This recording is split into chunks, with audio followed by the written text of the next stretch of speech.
Hi friends, അപ്പോൾ ഇന്ന് ഞാൻ ഒരു അടിപൊളി കേക്കിൻ്റെ റെസിപ്പി ആയിട്ടാണ് വന്നിട്ടുള്ളത്.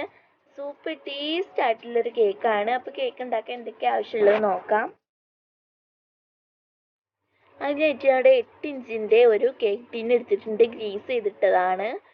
പിന്നെ ഞാൻ മൈദ അളന്നെടുക്കുകയാണ്. ഇതുപോലത്തെ ഒരു 250 ml കപ്പിൽ ഞാൻ ഇതുപോലെ ഒരു സ്പൂൺ വെച്ചിട്ടൊന്ന് കോരിയിട്ടിട്ട് ഇതുപോലെയാണ് നമ്മൾ മൈദ ഇല്ലാതെ എല്ലാ പൊടികളും അളന്നെടുക്കേണ്ടത്. ലെവൽ ചെയ്തിട്ട് എടുക്കണം.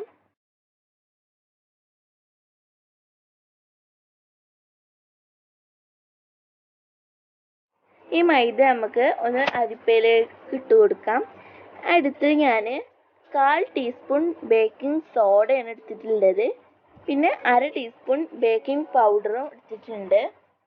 പഞ്ചസാര ഇപ്പം നമുക്ക് ആവശ്യമില്ല, ഞാൻ പൊടിച്ച് വെച്ചതാണ്. ഈ മൈദയും എല്ലാതും കൂടെ ഒന്ന് നമുക്ക് മിക്സ് ചെയ്തെടുക്കണം. 3 പ്രാവശ്യം അരിച്ചെടുക്കുകയാണെങ്കിൽ അത്ര നല്ലത്. ഞാനിവിടെ 3 പ്രാവശ്യം അരിച്ചെടുക്കുന്നുണ്ട്.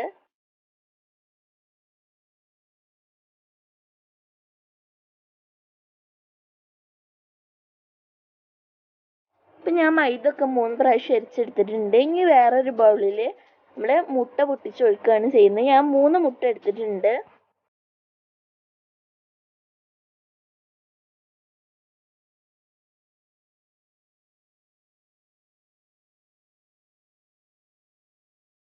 ഇതിലേക്ക് ഞാൻ 1/4 ടീസ്പൂൺ വാനില എസൻസ് ആണ് ചേർത്ത് കൊടുക്കുന്നത്. വാനില എസൻസ് ചേർത്തതിന് ശേഷം നമുക്കൊന്ന് ബീറ്റ് ചെയ്തെടുക്കണം. നന്നായിട്ടൊന്ന് പതഞ്ഞ് വരുന്നത് വരെ ഒന്ന് ബീറ്റ് ചെയ്തെടുക്കണം.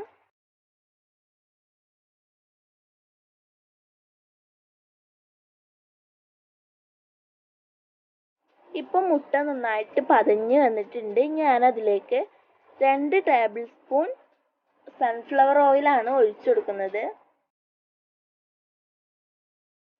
സൺഫ്ലവർ ഓയിൽ ചേർത്തതിന് ശേഷം ഒന്ന് ഓയിൽ എല്ലായിടത്തും എത്താൻ വേണ്ടിയിട്ടൊന്ന് ബീറ്റ് ചെയ്തെടുക്കണം.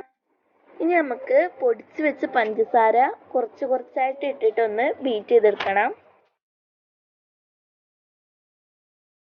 നമ്മൾ കേക്ക് ഉണ്ടാക്കുമ്പോൾ ഇതുപോലത്തെ മെഷറിംഗ് കപ്പുകൾ നോക്കി മേടിക്കുക. ഇതായിരിക്കും കുറച്ചും കൂടി നല്ലത്.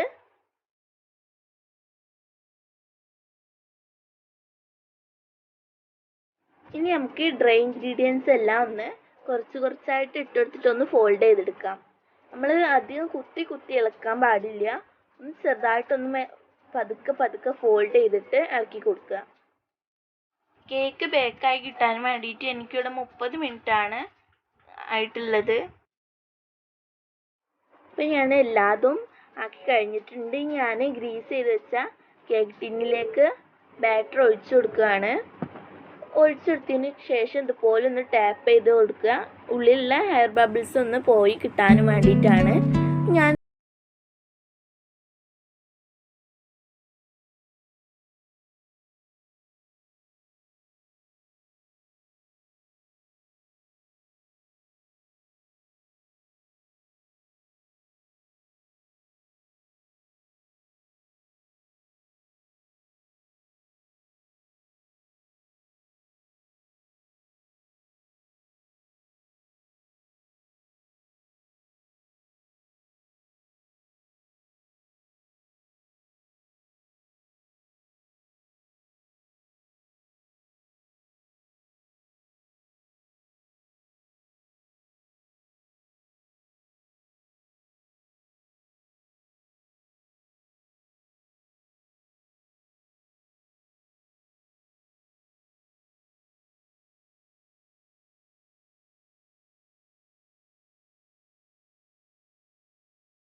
ഇതുപോലൊരു ഫ്ലവർ വരച്ചു കൊടുക്കുകയാണ്. മുകളിൽ ഒന്ന് ഫ്ലവർ വരച്ചു കൊടുക്കുകയാണ് ചെയ്യുന്നത്. ചെറിയൊരു വർക്കാണ്. അപ്പോൾ എല്ലാവരും ഒന്ന് ട്രൈ ചെയ്ത് നോക്കണം. എന്നിട്ട് ഇതിൻ്റെ ഫീഡ്ബാക്ക് അറിയിക്കുക. അപ്പോൾ വീഡിയോ ഇഷ്ടപ്പെട്ടാൽ ലൈക്ക് ചെയ്യുക, ഷെയർ ചെയ്യുക, സബ്സ്ക്രൈബ് ചെയ്യാനും മറക്കരുത്. ഇനിയൊരു പുത്തൻ വീഡിയോ ആയിട്ട് വരുന്നത് വരെ ബൈ ബൈ.